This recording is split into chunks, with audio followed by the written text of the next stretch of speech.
guys, so earlier in the year I was an au pair in Australia for about 5 or 6 months, and before I left I didn't really have too many expectations of what Australia would be like. I didn't really know what to expect, I guess, so I didn't have any expectations. I didn't think there would be that many differences.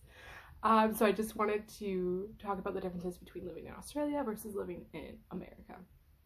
So before I left, I knew, the climate was different, the weather was different. One of the reasons why I chose to be an au pair in Australia was because I had enough of winter here in Wisconsin. And that's why I kind of left. And I thought that the climate would be, I guess, drier. It's dusty there, but I was expecting more of like a desert climate, I guess. I didn't do too much research. I did some, I guess not enough, about the climate and just kind of, the country in general. And I used to live in Arizona, so I kind of thought, oh, it's going to be a little bit like that. There's not going to be cactuses, though. But no, there's more grass, for sure. But anyways, I was living in Melbourne. So I arrived in their spring. And before I kind of did a little research about the weather. And I knew it was going to be cooler and windier. But I think, as an American, if I wouldn't have read any of that, I would expect, oh, it's kind of nice all year round, sunny. And it depends on the city too. I mean, Melbourne's got some pretty crazy weather. It's not like a lot of the other cities, depending on where in Australia you are. So there were some things with the weather I hadn't really thought about, but also the animals and the birds and the wildlife. Okay, so I knew there were koalas and kangaroos, who doesn't love them? But the birds were all different. I've never seen a magpie before. They were these, I think they're a type of parrot, flying around. You can see them in the city, in the botanical gardens in that area. There are so many different birds. They're so colorful. They're so noisy. I can hear them at 6 a.m. And that's how I would wake up, because they're so noisy. And I had no idea about the wildlife, really. And that was something pretty cool. But also, there are a lot of similarities between the two countries. There's a lot of the same brands, the same food companies. It's what's popular in America is what's popular in Australia for the most part. But the thing is, and I learned this too when I was in Europe, that Doritos in one country does not taste the same as Doritos in another country. And I know for many reasons why that is. It's because America uses so many preservatives and a lot of ingredients that other countries aren't allowed to use, which is a good thing. For us, not so much. But a lot of the brands, the food brands, they were pretty much all the same. So for example, I bought a big sour Skittles, and I was expecting them to be the sour Skittles I ate in America, but they were nowhere close.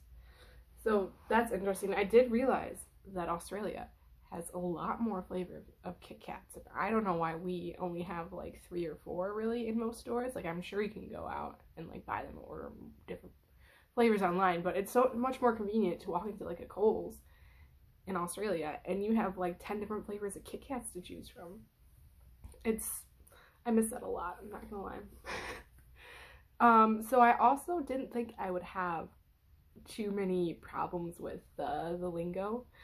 I thought it'd be just kind of the same, different accent, different slang, different colloquial, that type of thing. But I struggled a bit at first with this, even just the pronunciation of things. The area I was living in, I was pronouncing it wrong for the first month. That was a little embarrassing. But also the words that were just there's different, what we say peppers in America for the vegetable, they say something totally different. And I guess it's I can see why, because pepper is the seasoning, and then you don't want to call 2 things pepper, I guess. And just lollies are candy, and just different. It took me a month or 2 to catch on sometimes certain things about people talking about. But so that was like interesting to know, like just living in different English speaking countries, like comparing and contrasting them is pretty cool. It's like a lot of things you don't expect. But also it's interesting to see how much more environmentally conscious some countries are than America, because before I left I didn't really realize the initiatives that America was taking wasn't like the most we could be doing. We could be doing a lot more.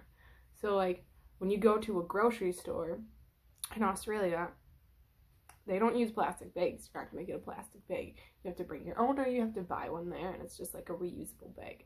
And so my host mom told me this before I left. She's like, we have these bags you can use, like just go ahead. And I was like, okay, like I know this was kind of like a thing in Europe, but like some stores in Europe still do use plastic bags. Most people just bring their own, but in Australia, no, you can't use plastic bags there. And so that was also pretty interesting, because thinking about like America, like we're trying not to use as many plastic bags, but we're not really doing anything about it. And just the fact of, although Australia is, I would say, more environmentally conscious than America, there is still some things that are the same.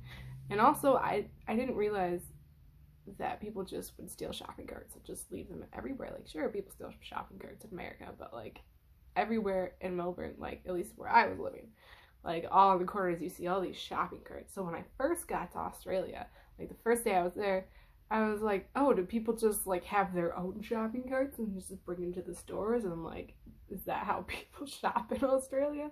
So then I asked my host mom, and she's like, I was like, why are there shopping carts like at every curb? And she's like, oh yeah, people just steal them. Like you only put in a quarter, so it's like why not? I guess. Like I guess, yeah.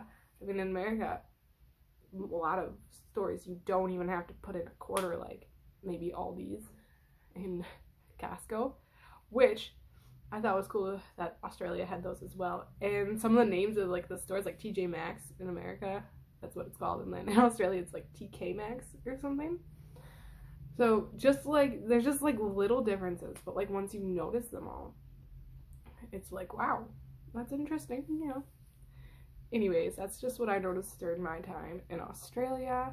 Australia is an awesome country, beautiful. I definitely recommend visiting it if you get a chance, and I'd love to be back as soon as possible, honestly.